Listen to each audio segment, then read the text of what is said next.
You can afford anything, but not everything. Every choice that you make is a trade-off against something else, and that applies not just to how you spend your money, but how you spend any limited resource, including your time, your focus, your energy, your attention, anything that you have to manage. And that opens up two questions. First, what matters most to you? Not what does society say is supposed to matter most, but what actually is a value in your own life. And second, how do you align your daily decisions to reflect that? Answering these two questions is a lifetime practice, and that is what this podcast is here to explore. My name is Paula Pant. I am the host of the Afford Anything podcast. Every other episode, I answer questions that come from you, the community. And today, my buddy, former financial planner Joe Saul-Sehy, joins me to answer these questions. What's up, Joe? I wish that people knew how much, well, I guess they will now because I'm about to say it, how much people knew that we laugh as we record these. Oh, my goodness. So behind the scenes, Joe and I have been chatting and laughing for half an hour. And eventually we were like, I guess we should hit record. Maybe we need to get to work. But we're also sharing on the road stories. I am in Cleveland, Ohio for a 4-day sojourn between, I've been in Dallas, Texarkana, Texas, Valdosta, Georgia, Cleveland for a few days, and then I'll be in Vermont for a month. So the Joe Saul-Sehy tour.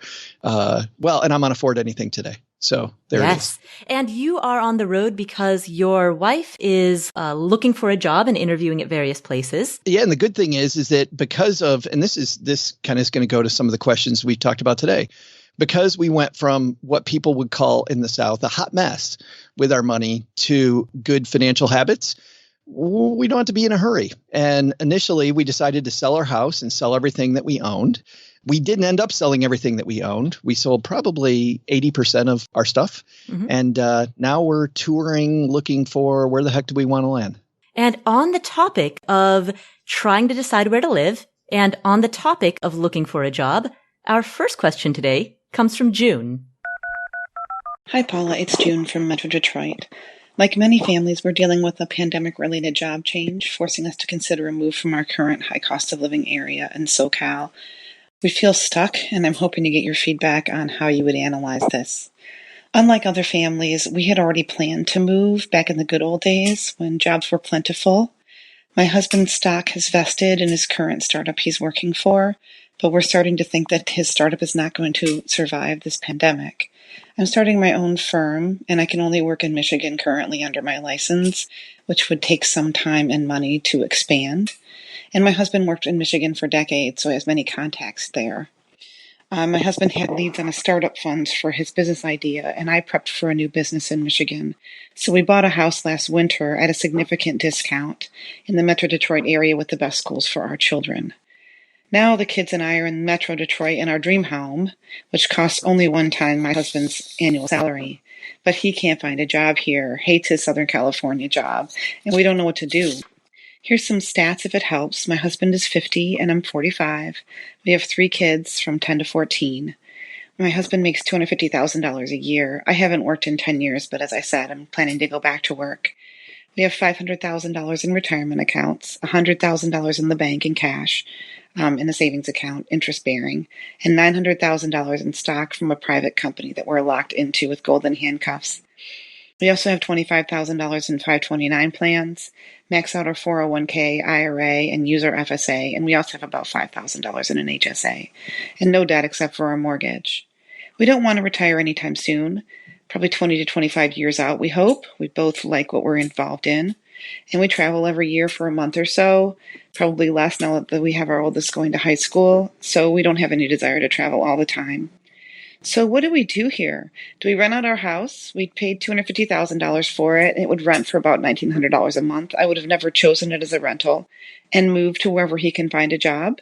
Do we have him quit and live off our emergency funds while he's looking?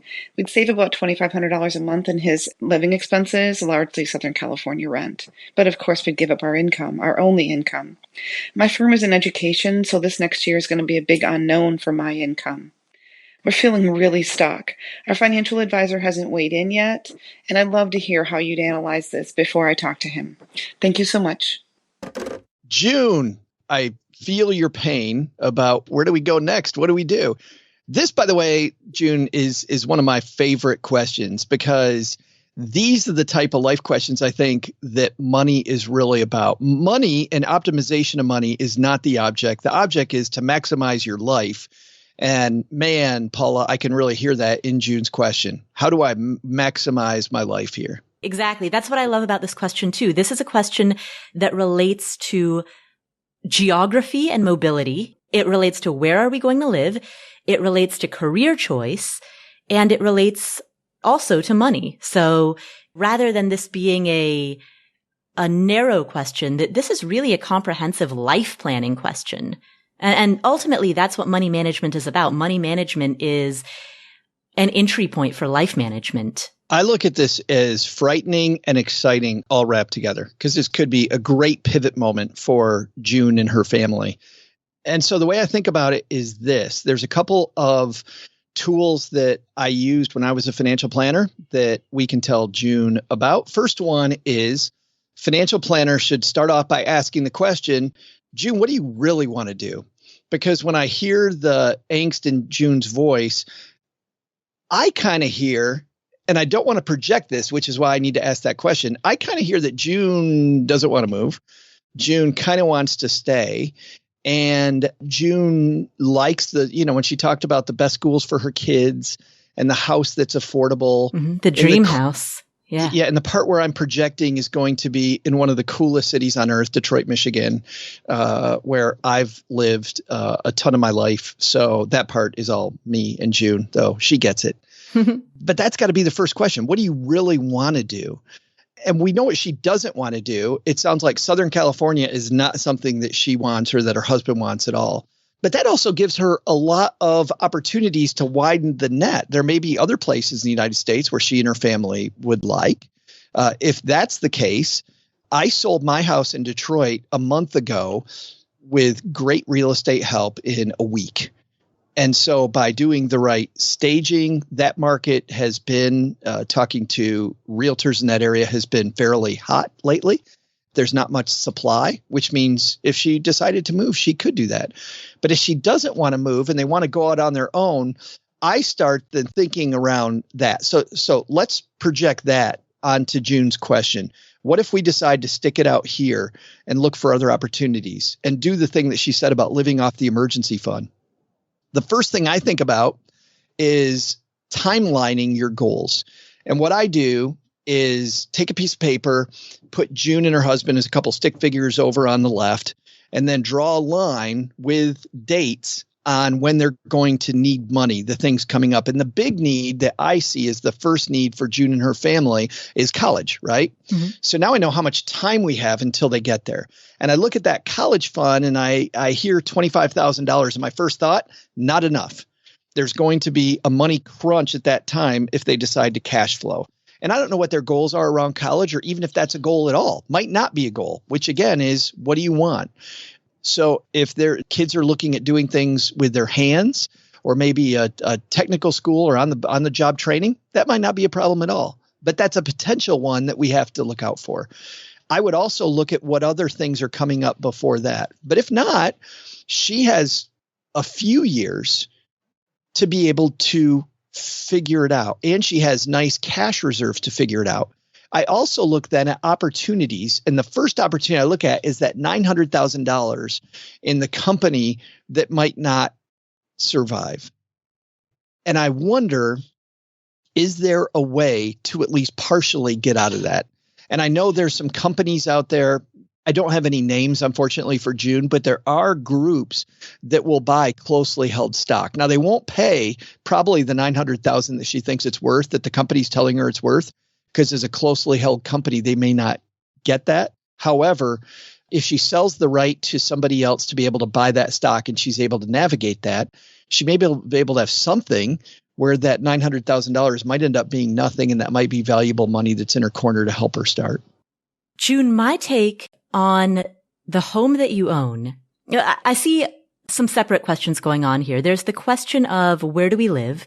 There's the question of how do we manage both your career and your husband's career?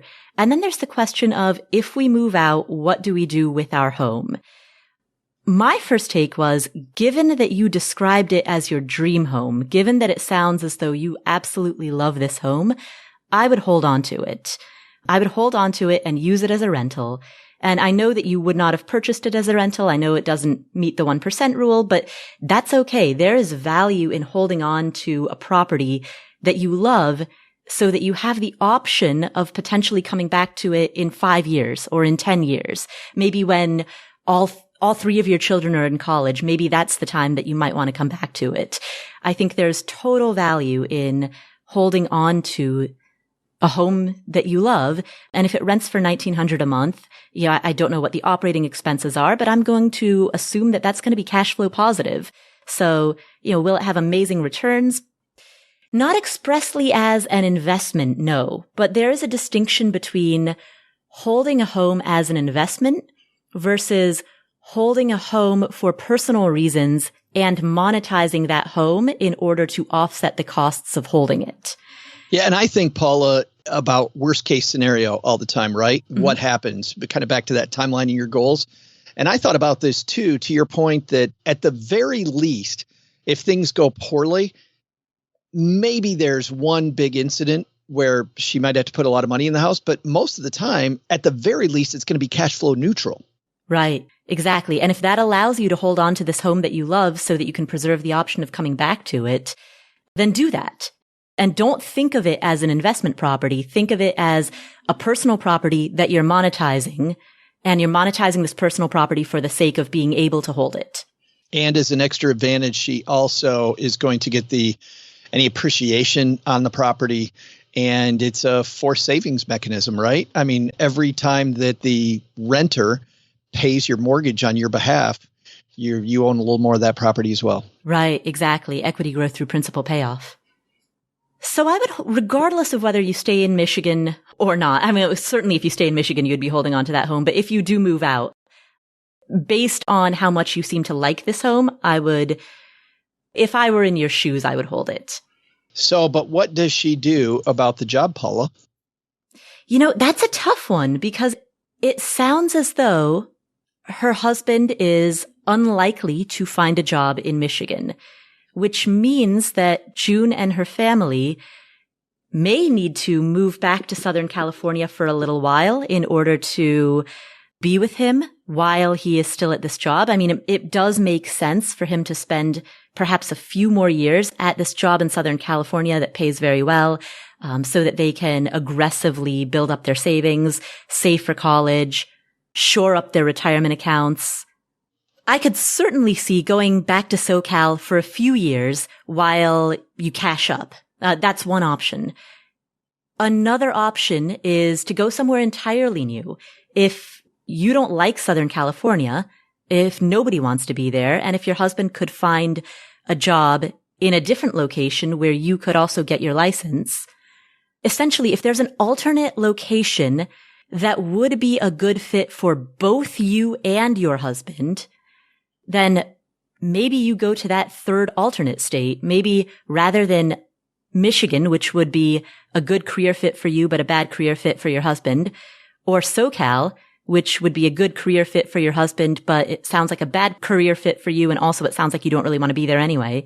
Maybe there's a third option, some third alternate state that would be a good fit for both of you, where both of you could work, where both of you could find jobs, and you could live there for a while renting out the dream home in Michigan.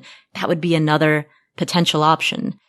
And I totally agree, Paula. If they get clarity around what it is they may enjoy doing, opening that door and walking through it and closing the door, let's say in this case, closing the door on Southern California and saying either A, we want to be in the Detroit area, or B, we want to be in towns of this size in one of these states, and open that up. All of a sudden that opens up other doors and it focuses your thinking. And what you find is when you start asking those more specific questions of the universe, I mean, not to get all woo-woo, but seriously, the second you put out there, I want to live, and I'll just use my own situation. I want to live in a small town in America. There's a few states that I don't want to live in, but for the most part, I really like the idea of small town living. And so the second that we said that, all of a sudden these opportunities in these small towns opened up. And there were some specific states that we liked more than others. And it was amazing. The second we started looking for opportunities in those specific places and spent our time focused instead of on the big picture, just in this small area, those opportunities also opened up. And for a little behind the scenes, Joe, I mean, you and I have been talking for weeks now as you and your wife have been traveling to all of these different places while she interviews for jobs and looks for her next job. Yeah, you've been crisscrossing the country, going to a bunch of states, living out of a suitcase. But you can also see it, though, Paula, from afar. I think you can see it go from this big thing that we told the universe to smaller and smaller and smaller, right? And now we're zeroing in because opportunities opened up in different places. We also have learned along the way, what we really want. Like we went to some places that we thought we would like. There's a town in the area of the country that we really thought that we'd like. And when we got there, we just went, yeah, we're not feeling it. Just not feeling this place. Even though the opportunity there was good, it wasn't the thing for us. And you think that by closing that door and eliminating that, even though they were saying, we want you, which is flattering, we want you, please come here. Even though you would think that takes something off the table, by taking that off the table and saying, that's not us, we were able to much more focus on the thing that we really wanted. And I know that the area, I just moved from Detroit and that city has been hit like a lot of cities had. But I think if you know that you want to be someplace and you know that the opportunities that you're looking for are in that specific location and you spend all your hours there, you uncover the people who know the opportunity. And so perhaps that is the third alternative option, is to find that place that would be a good career fit for both parties. Find that place where both people can work. Sure. And I'm also wondering about, we heard about him working for startups. So I'm thinking June's husband maybe has a startup mentality. Does he have a business in him? Recessions are actually, counterintuitively, often very good times to start a business. It's funny that you say that. There was a study done in the first 10 years, maybe 2005, 2006 of this century, 2005, 2006-ish, talking about the biggest tech startups at that point. Most of the major startups around 2005, 2006 were born out of the collapse of IBM. And IBM didn't completely collapse, but they shed a lot of divisions and they got laser focused about what they were doing. And as they did that, there were all these people from IBM who had been let go, who all of a sudden created some of the big tech startups of those first 10 years of this century. So you're right on. As bad things occur, you see this good stuff emerges. Absolutely. And it makes sense. I mean, this is a time in which interest rates are at a record low, a generational record low, and a lot of very talented people are looking for work. So it absolutely makes sense that the conditions are right to start a business, assuming that you have enough of a stable financial position under you to be able to have that runway, which, June, you do. You have $100,000 in cash. You have the runway for him to be able to start a business if that's something that he wants to do. Yeah, and don't get talked into starting a business by a couple business owners, because it isn't easy, and the runway needs to be probably doubly as long as most entrepreneurs think. Like if you think that your business is off the ground in a year, I will tell you it's going to be two to 2.5. I have yet to find a business owner who didn't need a much longer runway than they thought that they did. And I don't know a business owner that didn't go through the valley of death to get there. These unicorns that hit it right away that you read about are few and far between. And I wouldn't even go in it thinking that. I think if you go into a business thinking it's going to be long and difficult and I'm going to have to work really hard, then only good things happen. Then every time something good happens to you, it's a blessing instead of what you expected out of the gate. I would expect nothing good to happen, and that you're going to have to fight for every inch. And if you go in with that mentality, great things can happen. So fundamentally, June, I think what both of us are saying is this is not a financial question. It's a life question. Where do you want to live? What do you want to do with your careers? What geography would best facilitate the career goals that each of you have? And once you make that determination, then you can fit your finances around that, but don't lead with your finances. Lead with the life that you want to create, at the risk of sounding cliche. Lead with the life and the career that you want to create, and then make your financial situation fit that. Don't, and I say this because I've made this mistake many times in my life. I have, at many points, made the choice that is the most financially sound, but that is not the thing that I actually want to do. And ultimately, that has, in the long term, cost me more because I was ultimately unhappy with the choice that I made and then had to pay for all of the costs associated with unwinding it and getting out of that situation.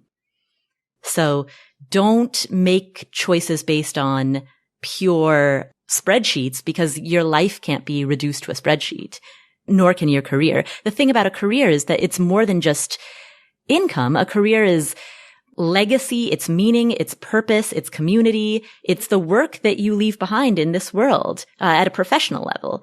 And so I would never counsel anyone to make a career decision that revolves purely around the numbers.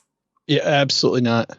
Absolutely. Well, and we see it here, right, with podcasting. Mm-hmm. I'm in podcasting groups, and the worst question I hear a new podcaster ask is, how do I make money podcasting?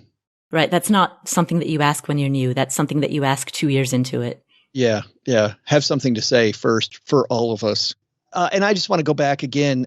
That tool of timelining, Paula, is far better than I ever thought that it would have been, because I notice so many potential pitfalls when I timeline my goals, mm-hmm. and I see how things overlap in ways that I didn't expect.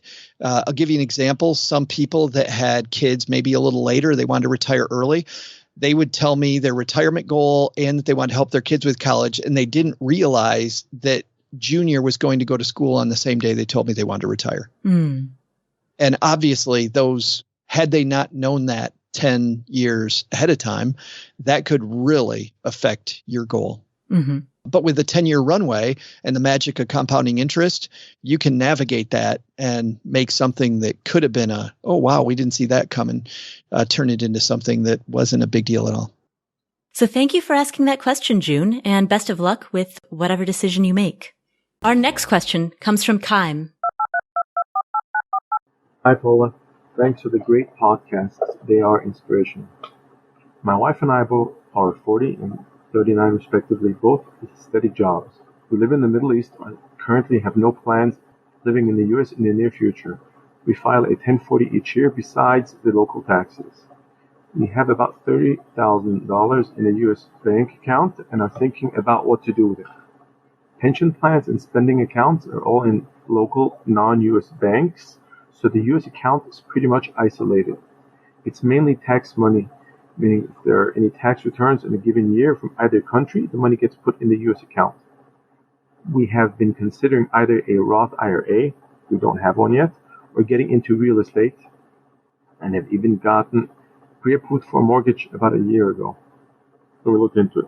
We're completely new to the real estate market, although I have been reading and listening for quite a while, and keep hearing warnings about doing out-of-state investing. But cases like Rich Carey make it sound doable. So what ideas do you have for what to do with the money, which we don't need for quite a few years? Thanks, the Rosens. Thanks for calling in. That is a fantastic question. I think that in choosing between a Roth IRA or out-of-state, out-of-country real estate investing, the first question that I would want to ask you is your objective simplicity and ease, or is your objective your natural interest in diversifying into real estate investing? Because the first thing that I tell anyone who is wondering whether or not they should invest in real estate, the first question that I ask them is, do you truly want to do this? Because what separates a successful real estate investor from an unsuccessful one right out the gate is whether or not you want to do it. If a person goes into real estate investing because they think that they quote unquote should be doing it because they go on the internet and it feels like everybody else on the internet is, that's a bad reason to go into it. But if real estate investing is something that truly interests you, if you think that you would enjoy it, if you love the idea of diversifying into it, and if you like the notion of embracing this as both a challenge and an opportunity, then go for it. So that more gut question of, do you want to optimize for simplicity, which opening a Roth IRA is quite simple, and moving money into it up to $6,000 per year per person is quite simple. Do you want to optimize for that simplicity, or do you really want to invest in real estate? If you do really want to invest in real estate, Rich Carey, who you mentioned in your question, is an absolutely fantastic resource. So for the people who are listening to this who aren't familiar with his story, Rich Carey was a guest on our show in episode 136. You can listen to that at affordanything.com/episode 136. Rich Carey bought 20 single-family homes, completely debt-free. He bought them free and clear, and he purchased the majority of those homes from outside of the country. He was in the military, and so he was stationed first in Germany and then later in South Korea.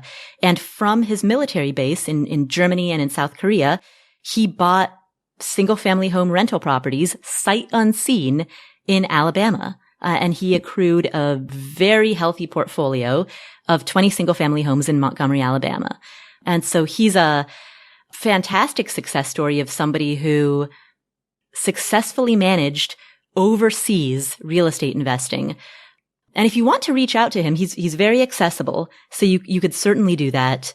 But some of the core lessons from his story is that he consolidated all of his holdings into one location, Montgomery, Alabama, which allowed him to form a very strong team there. So he had an excellent real estate agent, excellent property manager. He had a team that he trusted, and that team operated his business physically in location. And fundamentally, as an out-of-state real estate investor, that's what you do. You form a team, and that team runs your business.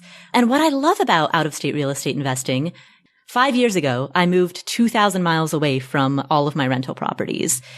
And putting that distance between myself and my rentals forced me to really treat it like a business. When I lived in the same city as my rental properties, it was so easy to cut corners in terms of treating it like a business. If something needed to be done, if the batteries in the smoke alarm needed to be changed, it was so easy for me to just drive down there and put some batteries in the smoke alarm and not integrate that into any type of process or system.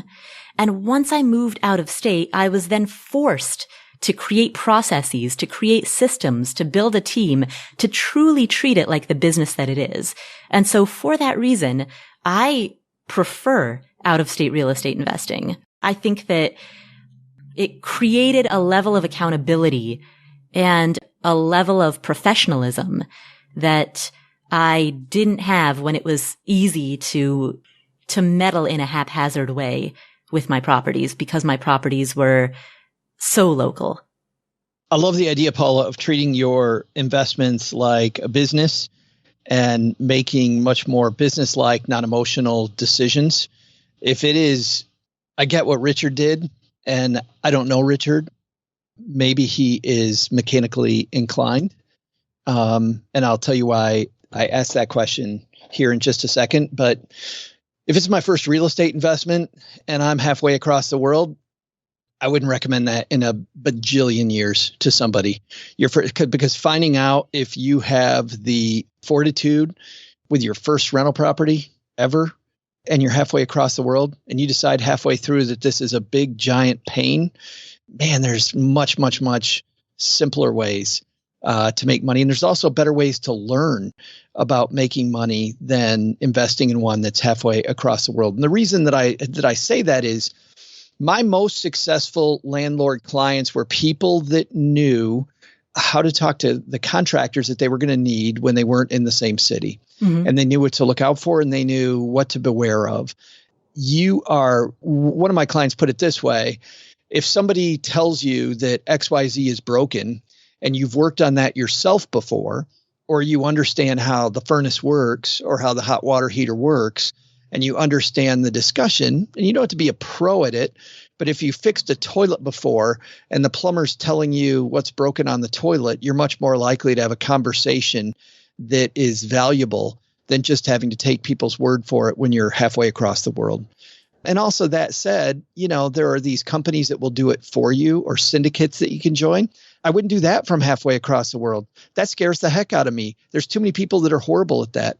So my gut reaction, regardless of the success story that Mr. Carey has, my gut reaction immediately was, oh, hell no. That was my immediate reaction. See, so here's where I disagree with you, Joe. First, I do agree that being fluent in contractor lingo is important. In my course on rental property investing, we have a whole section on learning the components of a house, learning the mechanics, learning the functionality, and being able to speak to a contractor with the type of vocabulary that a contractor uses, because that is important for getting a contractor to take you seriously. And it's also important for being able to have those informed conversations where you can follow what the contractor is saying and you can ask intelligent questions, intelligent follow-up questions. So yes, I absolutely agree that being fluent in the mechanics of a home is very important, but that can be learned. And you don't necessarily have to be physical or hands-on with a home. That can be learned simply by living in a home, no matter where you are, no matter what country you're in. That can be learned by living in a home, and that can be learned not by hands-on experience solely, but also by taking a step back and understanding at a basic level how a house comes together. What are the components of a roof? What is underneath the roof shingles? What is flashing, and what does that do? What are soffits? How many downspouts should a gutter have? And how far from the foundation should it run? Those are questions that relate to managing the mechanics of a home, and you can gain that familiarity no matter where you are. So again, I think that goes back to, do you have enthusiasm for entering the world of real estate as an asset class? Because your desire and enthusiasm to learn what soffits are is dependent on whether or not you're actually into this in the first place. If you're doing it just because you feel like everybody else is, then having a conversation with your contractor about the relative pros and cons between luxury vinyl plank flooring versus porcelain tile is not going to be something that's interesting to you. But if you kind of nerd out about stuff like that, you can nerd out about stuff like that from anywhere. I would then, because I can understand your point, I would spend a lot of time nerding out on it first. I'd spend a lot of time nerding out on it first before I did it. Yeah, that's my feeling. So ultimately, that's the question that I would ask back. Do you want to nerd out on it, or do you want simplicity? And that is ultimately what you're choosing between. Here's something I do like, though, for people outside the United States, no matter who it is. If you have money in different countries, I wouldn't go seek having money in different countries first. But if you're in a situation like they are in the Middle East and they have money in the United States, I like keeping it there. I really do, because it gives you another avenue when it comes time to take money to look at. So I had clients all over the world. And I'll give you an example. I had some clients where he was from Ireland and she was from Scotland. They had a money need that they didn't expect. The US dollar was doing fantastic at that point in time versus the economy in Scotland and Ireland. And they actually, because they had a decent sum of money in the United States, they could use that money and make their money go a little further because they had not just diversification of asset classes, but of money in different places. Because they'd spent time in the United States, they understood a little more what money was like there. I definitely wouldn't go buy money in the Middle East just so that I have a different asset class or have a different currency rather. But if you got it, man, I like flexing that advantage. Well, thank you for asking that question. Our next question comes from Anonymous, and Joe, you and I give a nickname to every anonymous caller. So what should this person's nickname be? Well, she says that she's in the military, and we said that we always use stars names, right? Yes, celebrities' names. Yes. So I'm thinking military, Molly Ringwald. So this is Molly in the military. Molly Ringwald has something to do with the military? No, she doesn't. She's just a star. And it's M, and it's alliteration. Oh, okay. Like Nancy in North Carolina. Who's Molly Ringwald? Who's Molly Ringwald? Oh, my. Well, I can Google that one later. But for the moment, our next question comes from Molly. Hi, Paula. Knowing you are not a tax professional, I wanted to get your opinion on whether or not you would move money from a USAA brokerage to Vanguard for lower fees. I currently have money in both. I have $66,000 in a USAA NASDAQ 100 fund, ticker symbol USNQX taxable account. I have $44,000 in a USAA Roth IRA, consisting of USNQX and USSPX. Since 2014, when I opened these accounts, USNQX has had a pre-tax return of 16% and an expense ratio of 0.48. USSPX has had a pre-tax returns of 9% and an expense ratio of 0.27. With Vanguard, I have VTSAX and VGSLX, and their returns since inception are 6.45 and 9% respectively, with a much lower expense ratio of 0.04 and 0.12%. My long-term goal is that when I retire from the military in 12 years, I have enough passive income to support my lifestyle of roughly $3,000 a month, and I'd like to do that with rental properties. I would love to never work a day again after 41 years old if I don't have to. With that being said, would you A, keep the USAA brokerage money in place and not use that until I'm older, thus finding other money to bridge the gap between military retirement and 59 and a half years old? B, transfer the money from USAA to Vanguard, such as rolling over the Roth IRA, and have it continue to accumulate at a slower rate, but with lower Vanguard expenses until I'm 59 and a half? Or C, pull that money out of USAA, even if in $20,000 chunks at a time, to invest in 3 to 4 rental properties with 10-year loans so they're paid in full by the time I retire. I currently have 2 properties now and will close on a third one this week, which after PITI, vacancy, CapEx, maintenance, property management fees, will cash flow $400 a month combined, which means I still need over $2,500 a month to keep my current lifestyle. Another thing I'm wondering is if I should invest only up to the government match of 5% into the TSP, which is the military version of 401k, but still max my Roth IRA and use the leftover money for properties. After maxing out my Roth TSP and IRA, I typically am able to invest an additional $12,000. With only contributing to the match, I would have a lot more money for rentals. Would you max out the TSP or only invest until government matching? I know you are for entertainment purposes only, and I know I should consult with a tax professional. I just wanted to get your spin on things and hear it from you, because you have a gift for breaking down complicated information into layman's terms. Thank you for your podcast, and thank you so much for your insight. Molly, some great questions here. By the way, fantastic job at really nerding out on a lot of the money topics. I like it, Paulo, when people know what the different levers are, right? Mm-hmm. Know the differences between USAA and Vanguard. They know the difference between the TSP, buying real estate. And the more you know, by the way, the more fun this gets. So for somebody who's brand new, they heard Molly's question, like, what the hell is she talking about? What is she talking about, this versus this? But it also is pretty fun. So we're going to go into much deeper Nerdville here. But here's my first thought process. Mm-hmm. USAA versus Vanguard. I will say this again, and Paula and I are going to disagree. Nearly 100% irrelevant. Now, before you write to Paula, and you shouldn't write to Paula at all, just go ahead and write your hate mail to me, joe@stackingbenjamins.com. Before you write to me, so much more of whether you win or lose is behavioral than what the fees are. And don't get me wrong, egregious fees are something you should fight. But when I hear that you're going from a 0.49 to a 0.2 or a 0.02 even, you're not going to get to retirement and go, that's the reason I couldn't retire. It's because I stuck with USAA. It isn't the reason. Now, does that mean you should do it or shouldn't do it?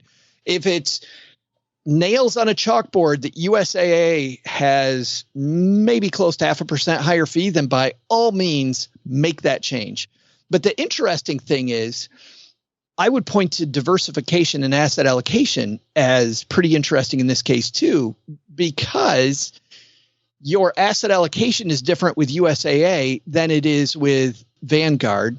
And when you're pointing out these returns, initially I thought, wow, the USAA has much higher returns. Molly used a few terms, or used the term from inception. Mm-hmm. And because she probably started these at different times, we don't have any idea which one of these asset allocations has actually been better, because she probably, unless she started them all at the same time. If she started all these at the same time, then USAA, even though they have higher fees, has won the day for her. Vanguard, in those same indexes, probably would have won the day better, by the way. And so then people will ask, well, then, Joe, why are you saying it's irrelevant? Because it's much more important that she saves and that she has the right asset allocation. In USAA, she has the right asset allocation for that time frame and is beating the pants off of Vanguard, even though she had higher fees. Focus on your asset allocation, focus on the taxes, focus on your end goal, and then focus on the fees. So, Joe, essentially what I'm hearing you say is like there's the steak and then there's the side dishes. There's the steak and the peas. The steak is your contributions, your asset allocation, your money management as it relates to your goals and your timeline. And then something like expense ratio that's the side dish. That's the peas. You can tweak it, but that's not where the mental focus ought to be. Is that what you're saying? Yes. And I get where Molly's coming from, because Paula, you and I in financial media now for a decade each, and you more than a decade, right?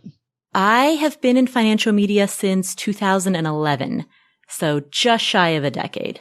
It was amazing to me how when I switched over from financial planning world to financial media world in 2012, so a year after you, mm-hmm. how there's this myopic focus on fee. We're in the financial planning world, and don't get me wrong, these are paid professionals, right? But the focus there among the good financial planners is on performance. How do I get my client to perform better? How does my client optimize their life better? And I think I can see, number one, why the financial industry wouldn't do that. So the cynical me goes, well, of course, because they need to charge the fee. But on the other side, I look at that world and I look at the fee world and I think, well, which one's more important? Would I rather have a bunch of crap that doesn't cost me anything, but it's crap? Or would I rather have really good stuff that I have to pay a fee for? And I'm not saying, by the way, those are mutually exclusive. They don't have to be mutually exclusive. But I'm just saying one versus the other, absolutely. And by the way, Molly, everyone listening is hearing my voice go up. It has nothing to do with Molly. It has to do that Joe has a trigger and Paula knows it. Yeah, I know it. Anytime the topic of expense ratios comes up, I know that we're going to have some entertainment from Joe. It's like, here we go. But to be clear, you're not calling Vanguard crap. Vanguard funds are fantastic. And looking at performance, we know what historic performance has been. We do not know what future performance will be. And that's true for every brokerage and every fund. Well, and if she's in Vanguard, though, and she's in indexes, we do know that Vanguard hangs their hat, Paula, on low fees. And so we can be fairly certain that Vanguard's legacy will always be, we're going to keep a low fee approach. Mm-hmm. On the passive side. Now, on the active side, we're seeing something different. Vanguard, by the way, just said goodbye to a value actively managed mutual fund that they have because it couldn't compete. On the active side, while Vanguard is low fee, in a lot of places, they're not that competitive. But if you're going to stick to the indexing game, like a lot of people do, you could make a case that a lot of people should. Vanguard is a better home for that money than USAA currently. USAA, by the way, fantastic insurance company, takes care of their people. Amazing. When it comes to their asset management stuff, I haven't been as impressed. And if you're an index, really, who cares what the company is? As long as you know you're comparing an apple to an apple. If you've got the same index in two different places and you know it's the same index, go with the one that's less expensive. By the way, the reason I say know what you're doing is because there are a lot of amateurs who got involved in what are called sector investments with indexes. And remember when oil was paying you maybe 6 or 8 weeks ago, Paula? It's all starting to blend together. Right. And there was this big thing that oil futures flipped, and all of a sudden it was this weirdness. You didn't have to pay. They were going to pay you. There were so many amateurs that got burned because they didn't know what they were doing. the two top indexes there. An amateur would look at the two top indexes and they would say, well, these are oil indexes. They do the same thing. The number 2 index had a much, much better outcome than the number 1 index when it came to fees. The number 1 index, far, far lower fees. So a lot of amateurs flooded that. You look at the number of assets they have. Mm-hmm. The number 1 index really got burned, got burned big time in that. And that's a case where an amateur didn't know what the difference was between the two. But if you're sticking with the S&P 500, if you're sticking with one of these broad-based indexes, we know what they're doing. Mm-hmm. And we know that Vanguard has a lower fee than USAA. It's thing 37 on the list. But go ahead. Once you've done everything else correctly, go ahead and change to the less expensive option.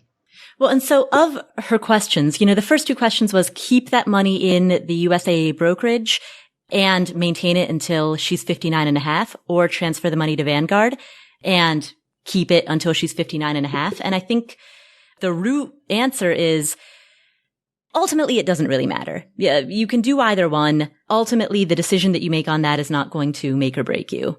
No. And if she has extra time, go ahead and move it to Vanguard if that makes you happy, because it is cheaper. And it will have a slight difference compared to the bigger difference.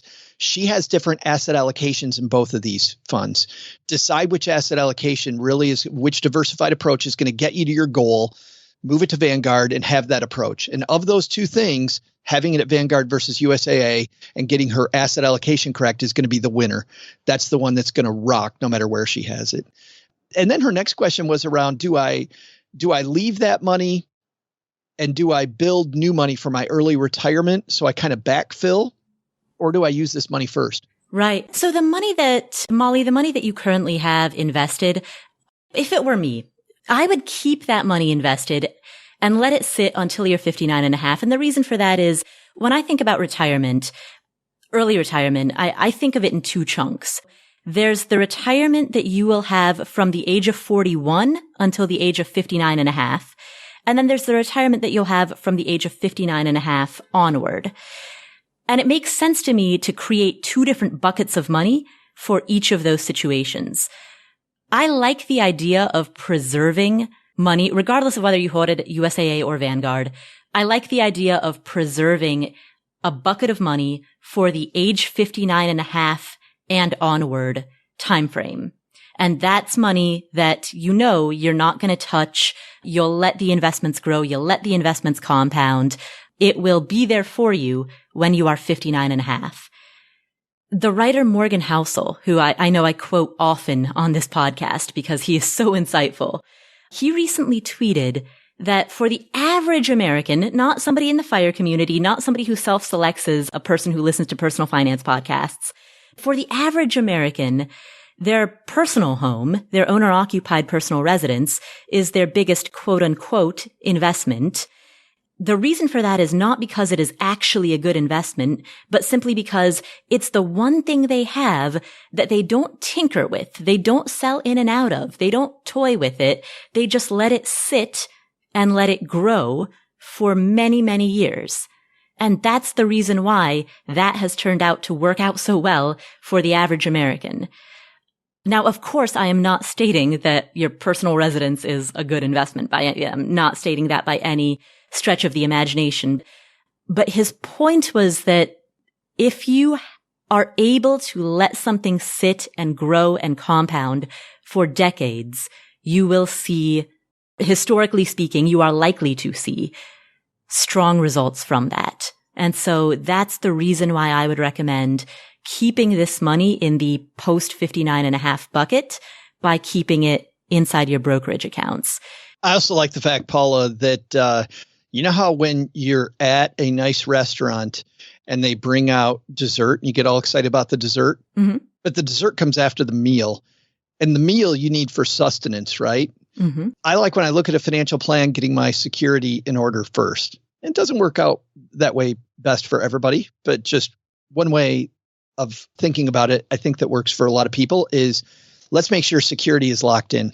And I look at the money she's already saved as the security money. So I start with her end of life and work backwards. And then every time I put in new money, instead of being frustrated, oh man, I got to save more money. I'm saving more money. The more I save, the more it becomes like dessert. I'm now piling on ice cream and cheesecake. I flipping love cheesecake. I'm piling this stuff on. That's the early stuff. That's the fun stuff at the end, knowing that my base is covered, though. I've got the foundation done. I know that I'm going to live. And now let's put whipped cream and a cherry on a sundae. Okay. So far, Molly, in our answer, we've talked about steak and side dishes as the analog to how to think about investment choices. And then we've also talked about main course and dessert as the analog for the 59 and a half and over bucket versus the 41 through 59 and a half bucket. All I can say, Molly, is you're welcome. You're welcome. So to the, Molly, to the question that you asked about, should you invest only up to the match and then use the remainder of your money to continue buying rental properties? It seems to me as though rental properties will be a big piece of how you cover your costs from the age of 41 to the age of 59 and a half. Now, you don't need this money for another 12 years. And so I know the cash flow right now is not robust, but if the current homes that you own were to be paid off within 12 years or within 10 years, what would the cash flow look like at that time? That's the first question that I would ask. And then the second question I would ask is, how many more properties with what type of cash flow would you need in order to have the $2,500 a month or whatever sum of money you need at the age of 41?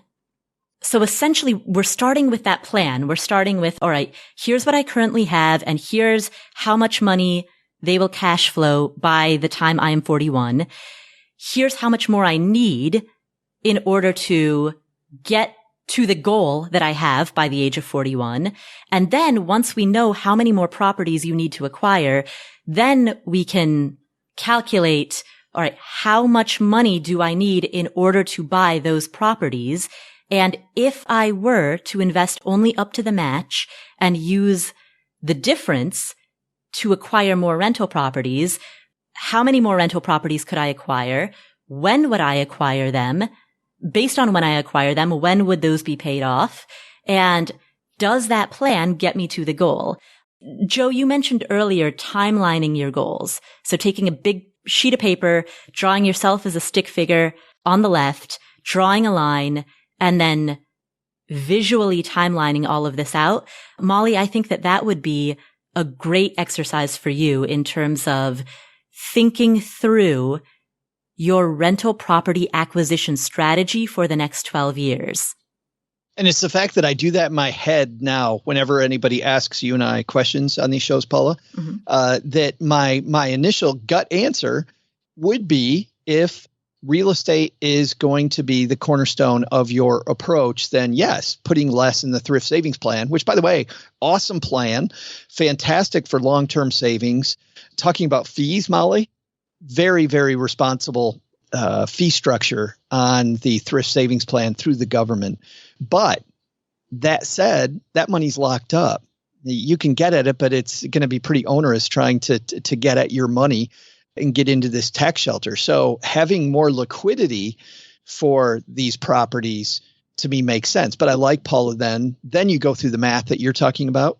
And I think, but I think timelining it was what led me to very much the answer that you're going over, which is, yeah, probably. Molly, I'd also like you to go back and listen to episode 266, in which a caller asked about whether he should build an Airbnb or a short-term rental unit on his property, or invest in a Roth IRA, or buy an out-of-state rental property. And I talked through some of the factors in terms of making a decision, including reward, risk, liquidity, leverage. I talked through how to think about some of those factors as he arrives at his decision. Listen to that episode, specifically that question, because I see my answer there also applying to your situation insofar as it touches on this broader question of forming a rental property strategy. How many properties do you need? By when? And as I outlined in my answer to him, needing cash flow today versus needing cash flow in 10 years could lead a person to make very different decisions about the rental properties that they acquire. If you are acquiring rental properties with the goal of immediate cash flow today, then you may buy a different number of properties with a lower amount of leverage or no leverage at all if cash flow today is what you need. But if cash flow in 10 years is what you need, that changes the game. And so as you draw out that timeline, think about that as well. The goal is cash flow at age 41. What needs to be set up in order to hit that goal? So thank you, Molly, for asking that question. Our next question comes from Natasha. Hi, Paula. This is Natasha. My question has to do with how I should be investing $3,300 a month. To give you a little bit of background about me, I am 43 years old and I've been maxing out my 401k contributions for the last 15 years. Currently, I have about $760,000 in retirement accounts, and I'm confident that if I never put another cent into those accounts, that with a modest 7% return, that portfolio would grow to close to $2 million over the next 15 years. I'm comfortable using the 40% rule that I would only need $80,000 a year to live off of once I'm 59 and a half. My question has to do with more, what do I do in the interim? We currently live in New York City and have a special needs son. It's the best place for him to be, so I don't foresee us being able to be in a position to move away to reduce our tax obligations. And so I currently have about 15 years until I can really access my retirement accounts. I still do invest in a Roth 401k up to my company match, but in the next 5 years, I really want to walk away from full-time work. And as I said, I have $3,300 a month to invest, which is what I'm currently doing and putting it in a brokerage account. My question is should I be considering redirecting that money towards our mortgage, which is $380,000, to pay that off, thereby reducing our expenses in total in 5 years? Or should I continue on the path of investing the $3,300 a month over the next 5 years and using the projections of 7%, that portfolio should grow to about $400,000. So thank you again for your advice, and I really appreciate your podcast and all the work that you put into it. I'm a relatively new listener, and I can tell from the thoughtful answers that you give that you put a lot of work into it. So thank you for that and all your efforts. Natasha, thank you for that question, and congratulations on everything that you have built. You have $760,000 in your retirement accounts.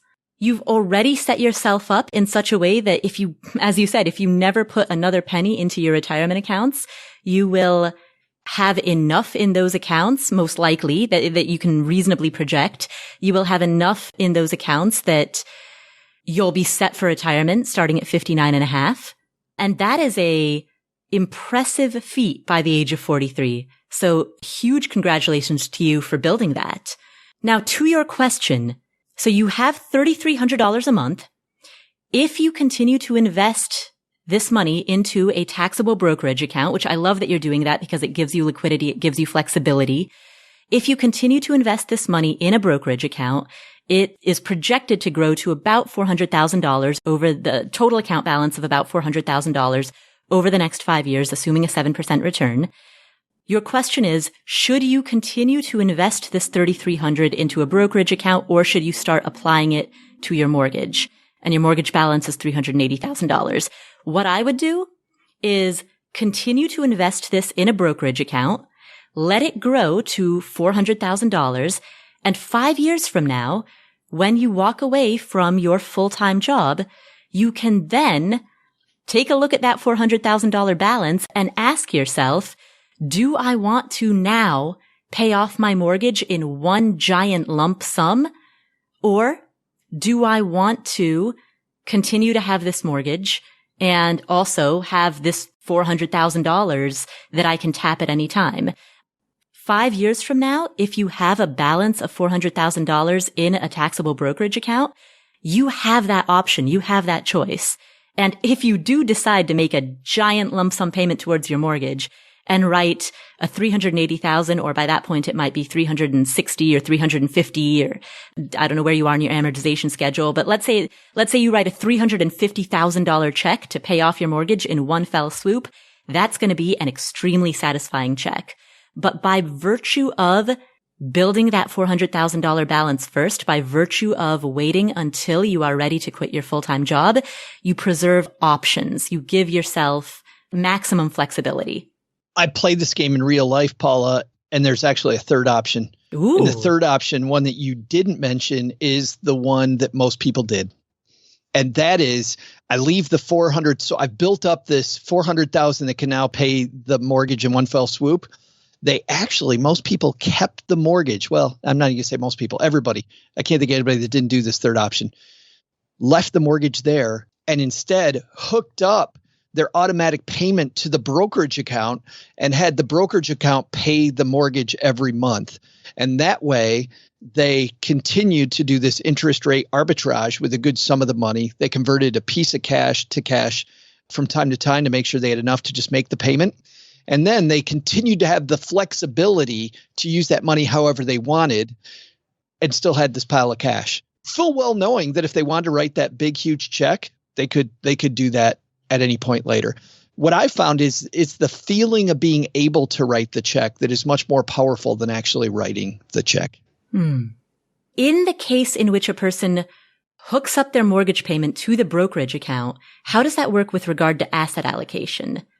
Well, you keep the asset allocation very similar to what it was before. Mm-hmm. I think, frankly, as you get closer to that mortgage being paid off, you can continue to back it down and lock it in. You've already got the money sitting there. As long as the interest rate expectation of those assets over whatever the period of time is expected to be higher than what the interest rate on the mortgage is, then keep it there. Do they have a portion of their brokerage account that's kept in cash? Absolutely. And besides that, nothing really changes. You have a little more money in cash so that you're able to have cash make the payment. And then the rest of your asset allocation stays exactly like it was.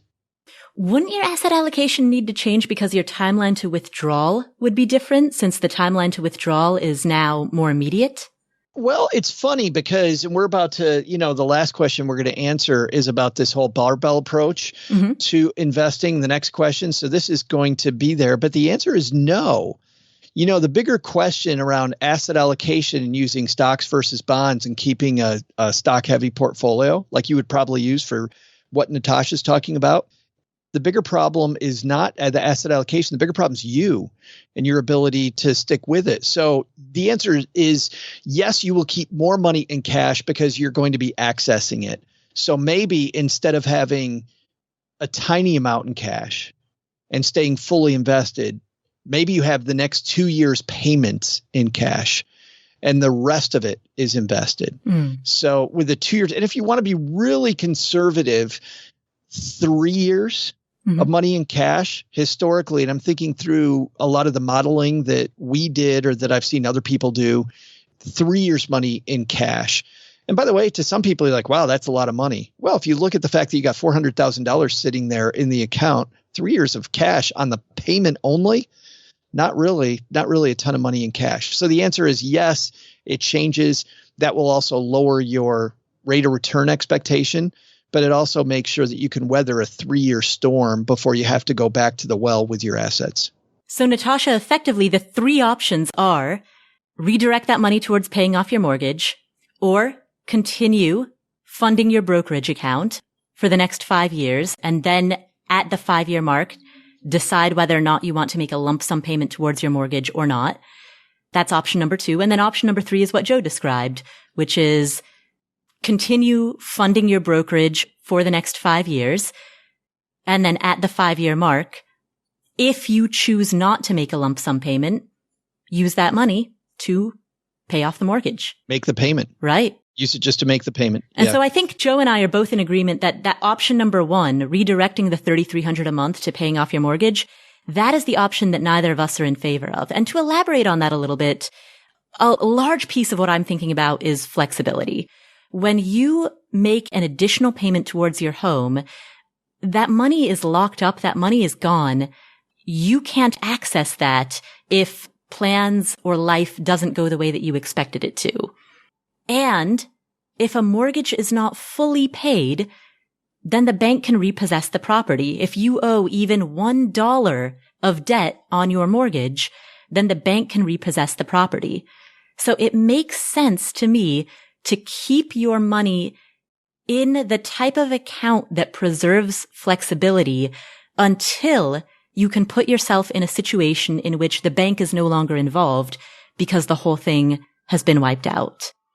I want to caution people, though, who aren't Natasha, who are not already saving that money, because the big problem I've seen here, Paula, are with what I call broke professors, people that know everything. They know all the math. They know everything we just went through, but they're broke because they don't actually do anything. Paying extra to your mortgage for somebody who can't have this pile of cash sitting in a brokerage account without using it to go to Vegas or go to the mall or do something today. People who won't actually save the money, locking yourself into a savings plan where you can't get at the money, while maybe suboptimal, is optimal for you. So I think you have to start with know yourself. And the reason I answered the question the way that I did is because of the fact that Natasha said she's already doing this. She's already saving the money, right? And if she's already saving that money, then yeah, keep going with that and then pay it off later.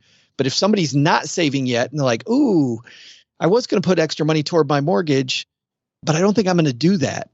Doing something that's 90% right is way better than what the broke professor does. Knows all the math and hasn't done a thing. Right. And that goes back to what we were chatting about earlier, the distinction between the average American with the average American savings rate and people who are in the FIRE community or people who self-select as those who listen to personal finance podcasts. I mean, you could be listening to the life story of Kim Kardashian right now, but you're listening to this instead. Why does that have to be either or, Paula? That's true. You could play them concurrently and listen to our voices as they overlap. So thank you, Natasha, for asking that question. Our final question today comes from another anonymous caller. And Joe, since we give every anonymous caller a nickname, what should this person's nickname be? Boy, he's in Portland and I guess we want it to be alliterative and we want it to reference a celebrity. Oh, you know a celebrity I just heard of recently? I was talking to a friend of mine and she actually knows. Remember the comedian Pauly Shore? What happened to Pauly Shore? Oh, yeah, Pauly Shore. You know what? Yeah. This one time, hey, dude. This one time in Las Vegas, I saw this ad that said that Pauly D was going to be DJing at some party. And I was like, I was thinking it was Pauly Shore. So I was like, no way. Pauly Shore is going to be there? And all of my friends just laughed at me. I imagine that Paula doesn't know who Pauly D is versus Pauly Shore or Molly Ringwald for that. Exactly. So the running joke, and you hear this often on Joe's podcast, Stacking Benjamins, and it's a joke because it's true, is that I utterly lack pop culture knowledge. But in fairness to you, it started with a Jack Benny reference. That's so obscure. How am I supposed to know who Jack Benny is? 99% of people have no idea who Jack Benny is. And that's how it began. But that's how we found out that Paula knows nobody. Because it went from there to Star Wars and Star Trek. Which neither of which I've ever seen. And then it went to like Bob Hope. I mean, who are these people you expect me to know? Yeah, and Molly Ringwald or the Foo Fighters. I've heard of them. They were a band in the 90s. I know, I'm just kidding. Or to Michael Jackson. No idea who that was. Heard of Michael Jackson too. There was this one time, I actually unknowingly, I met somebody who was part of Wu-Tang Clan. And at the time I was wearing earrings in the shape of bumblebees. And he was like, oh, I like your earrings. It's like Wu-Tang's bees. And I just gave him a completely blank look. Like I still have no idea what he's talking about. To this day, I still have not looked up whatever song he's referencing. But yeah, I just gave him this blank look and kind of smiled awkwardly. And I was like, I'm not familiar. Like, hey there. Hey. And he just cracked up. So this is Pauly in Portland then. Okay. Yes. That's what we were talking about. This is Pauly in Portland. Hi, Paula. This is Anonymous from Portland. I'm 30 with a $150,000 portfolio, a 6-month emergency fund, and a 60% savings rate. I have 3 questions I've researched but struggled to find concrete answers to and would love your perspective. First one, I'm mostly invested in target date funds, but want to switch that over to a more aggressive barbell approach as it matches my personality. I want my portfolio to be 75% total US stock, 25% total international. To me, that covers the aggressive side of the barbell, but I don't know what the other side should look like. Should I increase my emergency fund to 12 months, 24 months? Is my 75-25 stock split misinformed and that's not actually aggressive? My second question, my employer's 401k doesn't offer a total US stock index. Is an S&P 500 index a close enough equivalent, or should I get exposure to small and mid-cap funds as well? I plan on holding these assets for a long time, so I want to make sure I'm not losing out on growth potential. My third question is around tax loss harvesting. Because of maxing out my yearly tax advantage limits, over half of my portfolio is in a taxable brokerage account. It is currently with Vanguard, but I'm considering moving it over to Betterment because they offer automatic tax loss harvesting. Is it worth it, or am I just over-optimizing? Your podcast has truly changed my life since I discovered it 2 years ago, and your input is greatly appreciated. Thank you so much for everything you've done for this community. Pauly, great question. First of all, congratulations on everything that you've built so far. You have a $150,000 portfolio. You have a 6-month emergency fund, and you're saving 60% of your income. You're doing a lot of things right. You're on a great track. So congratulations on everything that you've built. To your questions. First, I totally support your desire to switch to that more aggressive barbell allocation. I myself have the same. I have a barbell allocation with an all equities portfolio and a heavy cash allocation. I would recommend keeping an emergency fund of at least 12 months worth of expenses if you have this barbell allocation. So I'm assuming that you are a W-2 employee who works for an employer. For myself, because I'm a business owner, I maintain an emergency fund / cash reserves of ideally at least 12 months. Sometimes I have to dip into it, but ideally 12 months of emergency fund for my business. And that includes the money that I pay myself. So I maintain a 12-month emergency fund for my business, owner compensation included. And I also have a 3-month personal emergency fund as well as a 6-month cash reserve for each of my rental properties. So I have a lot of cash. And because I have that much cash, I'm comfortable being in all equities. So for you, assuming that you're a W-2 employee, I would recommend keeping an emergency fund of at least 12 months. And I think that should give you a sufficient cushion to be able to sleep easily at night as you have this all equities portfolio. In terms of 75% US stock, 25% international, that sounds great to me. I have no objection to that. If that's what you want to do, I would not characterize that as misinformed at all. I'd be really interested to see, though, Paula, because, historically, if we look at asset classes together being negatively correlated to make an optimal mix, I would love to see if he had maybe peeled off from that 75% U.S. stock, just 15% straight small cap or small cap value specifically allocation, so that he went with 3 instead of 2. Right. So something that's closer to 60, 25, 15. I think my gut tells me, haven't looked it up today, that's going to be a better allocation. Number one, your returns historically are better, but number two, the amount of negative correlation you'll have by adding an asset class, by the way, and this is really cool, adding an asset class that is actually more risky than the other two that he already has, I think will also calm down the portfolio, which makes my head go, right? It just explodes, because how do you add more risky stuff and it makes the portfolio calmer? It's because of the fact that it acts differently under different economic conditions than the other two asset classes he already has. So he gets not only a higher return, but a smaller roller coaster ride getting there. Pretty exciting to me on both sides. So I'd look at small cap or small cap value to add to that. Right, right. And I was actually about to address that next because in my mind, US stock and international stock are broad umbrella categories, but under each of those categories, there's the diversification. And that was part of what he asked about in his second piece of his question in terms of small cap or mid cap. Like under the purview of US stock, under the purview of US stocks, there is small cap US stocks, mid cap US stocks, and then of course large cap US stocks. So under the umbrella of US stocks, there are different market capitalizations. And then, of course, there are also funds with different styles, such as value investing or growth investing. And so under that umbrella of 75% US stocks, further diversification based on market cap or style, I think would be, to your point, Joe, a great way to add a little more diversification into that portfolio.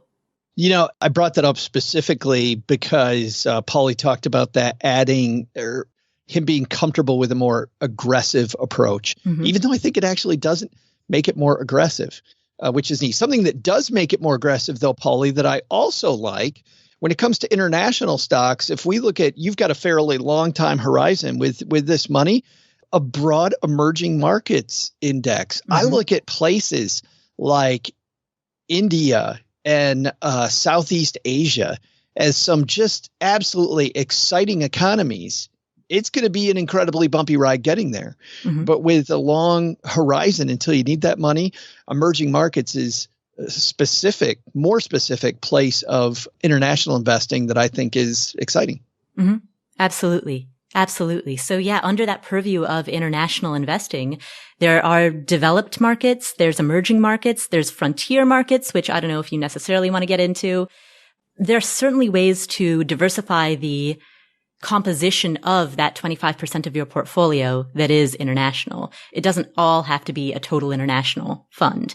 Now, the reason that sometimes people talk about a smaller number of funds, total stock market, total international market, you're done, is because of the simplicity. And oftentimes when you're talking particularly to beginners or to people who are overwhelmed with all of this personal finance knowledge, one of my best friends, she just texted me the other day and she was like, what was that thing at Vanguard that you were telling me to invest in? And I was like, an index fund? And she was like, yeah, that's what it was called.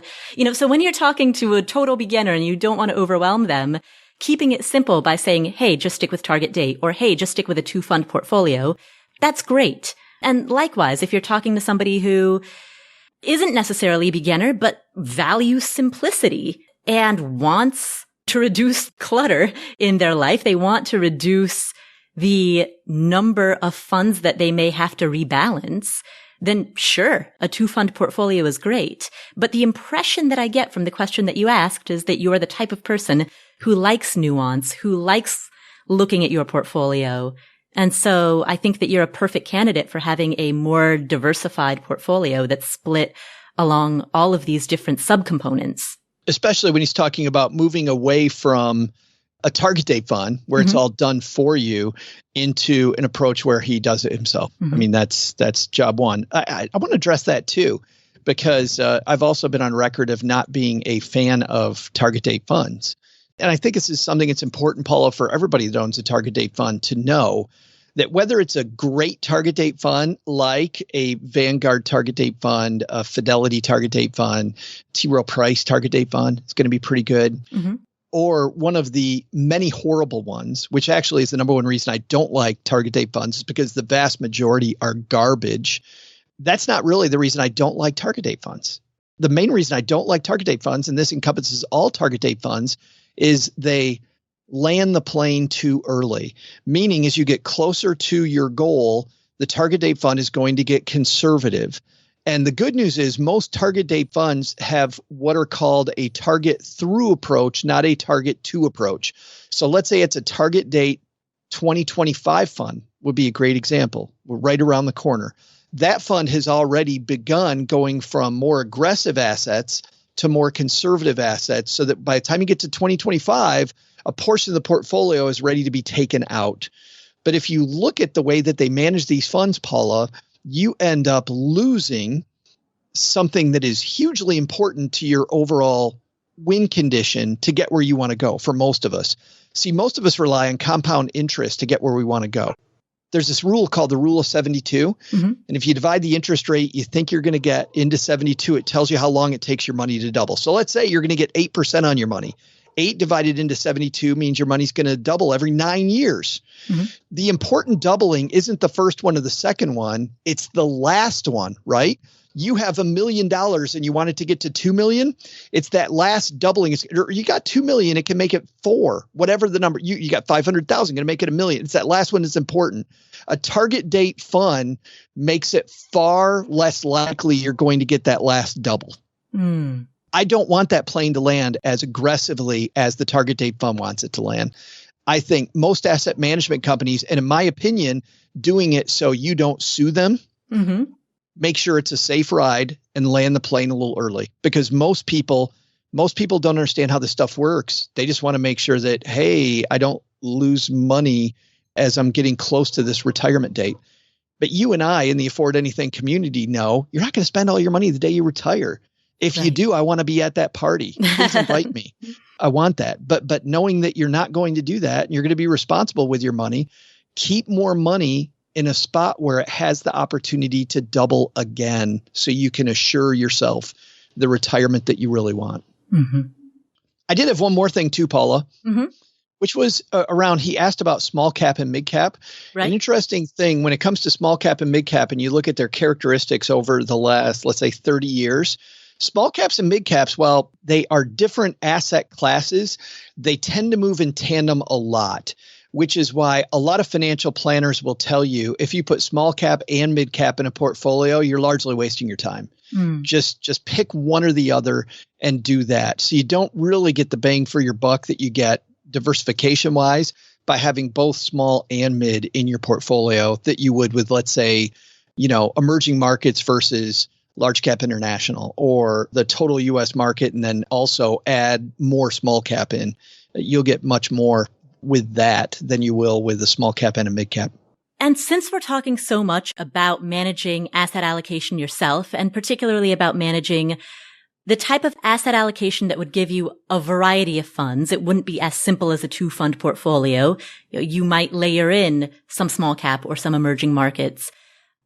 One good tool that can help you manage that, and this is an affiliate link, it's affordanything.com/personal capital. It's free, and it's a tool that allows you to look at your asset allocation from all of your accounts in one place. So it can be hard to understand what type of asset allocation you have when you have multiple accounts. You may have a Roth IRA, a 401k, taxable brokerage accounts.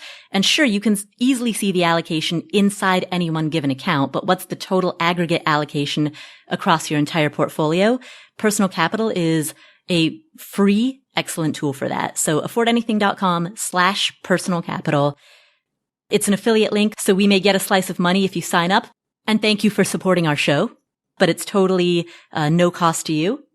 It's just a fantastic tool for being able to know how to rebalance your portfolio, being able to know what your asset allocation is, particularly when you have more than one investment account. So thank you, Pauly, for asking that question. And again, congratulations on everything that you've built, and best of luck with switching to a barbell allocation. Those are our questions for today. But before we sign off, I want to discuss a comment that we received about a previous answer that we gave that Joe, it's the answer that you and I gave on the most recent Ask Paula and Joe episode, which was episode number 264. One of our callers asked about M1 finance, and someone wrote in and said, hey, you didn't answer the question in the way it was asked. You didn't answer the question with regard to what are the fees associated with M1 finance, and are those worthwhile? You didn't actually recommend or not recommend M1 specifically. You instead said, here's how to evaluate broadly any platform that you're looking at. And so when I saw that comment, I thought that would be a good opportunity to take a moment to articulate precisely what the Afford Anything podcast does. How do we think of questions when we hear them? Our goal, my goal, is to get to the root of a question. Because if all I do is answer the surface level question as it's given, if all I do is level a decision about one particular platform, then ultimately that teaches you nothing. Ultimately, that does not teach you the skill of knowing how to evaluate any app, any brokerage, any platform, any tool that you come across. And if I can help you learn how to develop that skill, if I can give you a framework that helps you understand how to think about these types of questions, then I have given you a skill for life. And that is much more valuable than answering one narrow specific question that will only apply at one narrow specific point in time. This is a podcast that is very much geared towards thinking about how to think. How do we think about how to evaluate a new tool, a new platform, a new service that appears in front of us? How do we think about decisions like, do I spend my money on X or on Y? Do I allocate my investments towards A or towards B? This is a podcast that tries to give you a framework for understanding what factors to consider and how to weigh those factors. It's very much a podcast around thinking about how to think and learning how to learn. And that I find to be much more valuable than a podcast that stays only on the surface level. I just think about it this way. If Paula were hit by a bus, are you better off after she's passed away knowing how to choose a brokerage account or knowing how M1 Finance works? You're much better off if you have the tools to learn all about brokerage accounts and how, I think what we did specifically answer though is how M1 is different than other brokerage accounts. Mm-hmm. And if you're this type of investor, do this type of investor to do that. And Paula, I hope you don't get hit by a bus. I love that started with, if Paula got hit by a bus, would you be better off? Paula's like, no, you wouldn't. Absolutely not. But the second piece of that is something I believe for a long time, which is, are you asking the right questions? What I love about the show, and I love that I get to do with you here from time to time, Paula, is that we get to question the question. Is this the question that we really should be asking? Because I would say almost every time that I'm on here, you and I say, no, we're not asking the right question. There may be a different way to look at this. And without even passing judgment on the question, is there a different question that you're not asking? Maybe not better or worse, but different. Is there another question here? And often there is. It's a lot of the time in our blind spots that we miss the important stuff. Right. It's almost like, is there another angle to be looking at this? Like if you imagine this as a jewel, how do we turn this and look at it from multiple angles so that the light is reflecting on it in different ways and we see something different each time that we turn it, each time that we look at it from another angle? Yeah. What are the angles that we're not exploring? Yeah. And that, frankly, for me is the fun of the show. Right. Question the question, think about how to think, learn how to learn.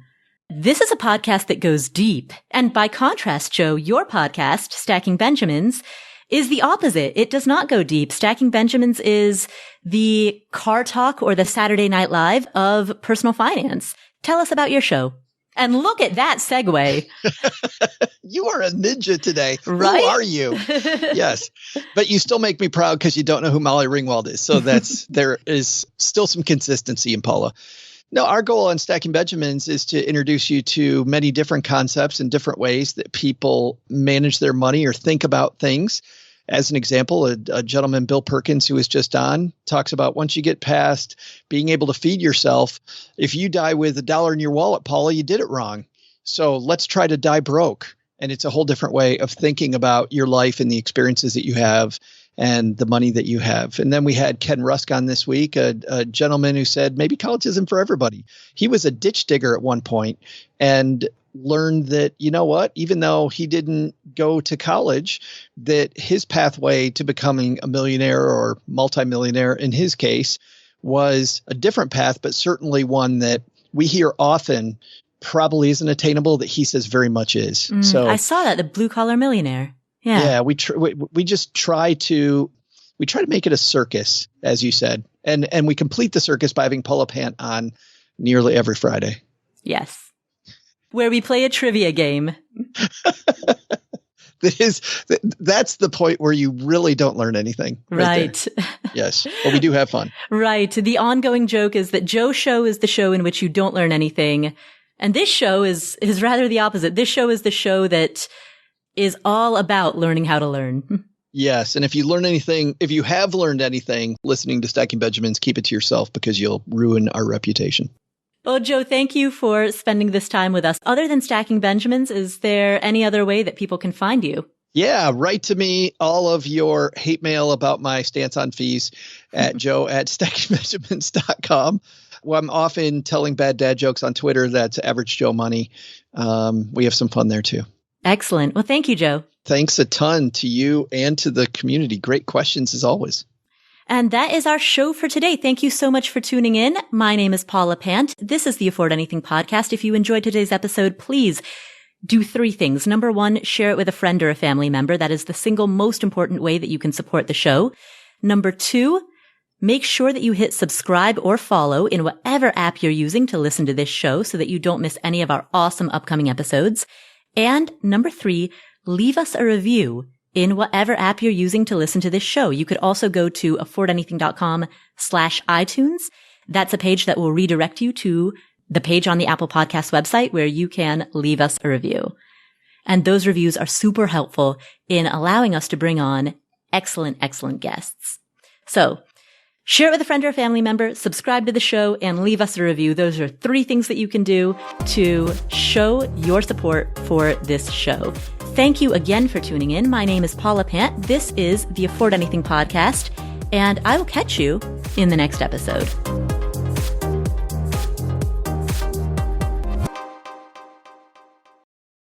So my lawyer says I'm supposed to give you a disclaimer, so here we go. This is for entertainment purposes only. This is not intended to be advice, and please do not consider me to be an expert or a grown-up or in any way worthy of even really being considered an adult.